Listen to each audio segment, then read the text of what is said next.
ஒரு சூப்பரான ஒரு பேய் படத்தை பத்தி தான் இந்த வீடியோல பார்க்க போறோம். வழக்கமா பார்த்தீங்கன்னா, ஒரு பேய் படம்னா என்ன இருக்கும்? ஒரு வீட்டுக்குள்ள பேய் இருக்கும். அந்த பேய் இருக்கக்கூடிய வீட்டுக்குள்ள புதுசா வரவங்கள பார்த்தீங்கன்னா, அந்த பேய் படுத்தி எடுக்கும். இதான் கான்செப்ட் இல்லையா? அதே கான்செப்ட்ல தான் இங்கேயுமே படத்தை எடுத்து வச்சிருக்காங்க. ஆனா கிளைமாக்ஸ்ல ஒரு ட்விஸ்ட் குடுக்காங்க பாருங்க. ஒரு பங்கமான ஒரு ட்விஸ்ட்டா இருக்கும். நெனச்சு கூட பார்த்திருக்க மாட்டீங்க. அட் த சேம் டைம் இந்த ட்விஸ்ட்ட பார்க்கும்போது இது எப்படி பாசிபிள் அப்படின்னு கூட சிலருக்கு யோசிக்க தோணும். அந்த மாதிரியான ஒரு ட்விஸ்ட். அப்படி நம்ம இன்னைக்கு பார்க்க போற படம் தான் 2024 ரிலீஸ் ஆன பிரசன்ஸ். இந்த திரைப்படம் இப்ப தமிழ் டப்பிங்கோட லைன்ஸ்கேப் பிளேல ரிலீஸ் பண்ணிருக்காங்க.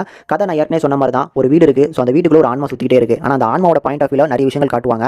அப்படிப்பட்ட அந்த வீட்டுக்குள்ள இப்படி ஒரு குடும்பம் வருது. இப்படி அப்பா அம்மா பையன் பொண்ணுன்னு சொல்லி ஒரு 4 பேர் அந்த வீட்டுக்கு வராங்க. இந்த 4 பேருமே அந்த ஆன்மா பார்த்தீங்கன்னா எதுவுமே பண்ணல. ஆனா என்னென்ன பண்றாங்க அப்படிங்கறத பார்த்துக்கிட்டே இருக்கு. ஒரு கட்டத்துல முக்கியமான கட்டத்துல பார்த்தீங்கன்னா அந்த ஆன்மா உதவுது. அது எதனால உதவுது அப்படிங்கறத கிளைமாக்ஸ்ல சொல்லிருப்பாங்க. எனக்கு இந்த படம் ரொம்ப பிடிச்சிருந்தது. ஒரு ஸ்லோ பேனான ஒரு ஹாரர் படங்க. அதுல எனக்கு இந்த படத்துல பிடிச்ச ஒரு விஷயம் அப்படின்னா அந்த ஆன்மாவோட பாயிண்ட் ஆஃப் வியூல ஒரு சில விஷயங்களை காட்டணும்னு சொல்லி கேமராவை அழகா யூஸ் பண்ணிருப்பாங்க. அதெல்லாமே பார்க்கிறதுக்கு நல்லா இருந்துச்சு. இது ஒரு சைக்காலஜிக்கல் ஹாரர் படம் அப்படிங்கறதுனால படத்துல பயமுறுத்துற மாதிரியான போர்ஷன்ஸ் எல்லாம் பெருசா இல்ல. ஆனா நம்மள கொஞ்சம் யோசிக்க வைக்கிற மாதிரியும் இந்த ஆன்மாக்கு என்ன வேணும் அப்படிங்கிற மாதிரி கிளைமாக்ஸ்ல காமிச்சிருப்பாங்க பாருங்க. அது எல்லாமே கண்டிப்பா உங்களுக்கு பிடிக்க வைக்கிறதுக்கு நிறைய வாய்ப்பு இருக்கு. படத்துல நடிச்சக்கூடிய எல்லாருமே சூப்பரா பெர்ஃபார்ம் பண்ணிருக்காங்க. தமிழ் டப்பிங் அருமையா வந்திருக்கு. டெக்னிக்கலி செம சவுண்டா இருக்கு. சில இடங்கள்ல சவுண்ட் எஃபெக்ட்லாம் நல்லா அருமையாவே போட்டிருந்தாங்க. இந்த படத்தை பொறுத்தளவுக்கு ஏன் பார்க்கணும் அப்படின்னா கண்டிப்பா வரக்கூடிய அந்த கிளைமாக்ஸ்க்காக தான். அந்த கிளைமாக்ஸ் உங்களுக்கு புரிஞ்சிருச்சா அப்படின்னா கண்டிப்பா அந்த படம் வேற லெவல் அப்படிங்கிற ஒரு ஃபீல் கண்டிப்பா கிடைக்கும்.